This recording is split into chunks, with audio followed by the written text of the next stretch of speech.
మనం ఒక ప్రపంచంలో ఉంటున్నాం. అక్కడ ప్రతి ఒక్కళ్ళు ఫిజికల్ హెల్త్ గురించే మాట్లాడతారు. Gym, diet, fitness. కానీ మెంటల్ హెల్త్ గురించి మాట్లాడేటప్పుడు సైలెంట్ అయిపోతారు. అండ్ ఎగ్జాక్ట్‌లీ అక్కడే సైకాలజిస్ట్ ఎంటర్ అవుతారు. The real mind doctors of today.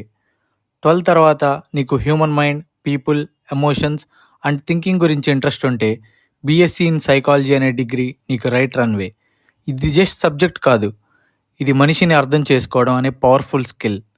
Corporate employees, student, even athletics అందరికీ ఒక common problem: stress, pressure, burnout.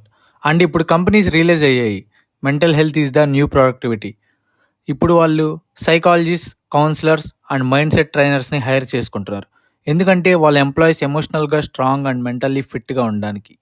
After BSc మీరు MSc in psychology or organisational psychology చేసి corporate counsellor, HR consultant or life coach అవ్వచ్చు. ఈ ఫీల్డ్లో earn అవ్వడం అనేది ఒకటైతే, బట్ ఎర్న్ అవ్వడానికి ముందు మనిషిని హీల్ చేయడం, దట్స్ ద రియల్ సక్సెస్.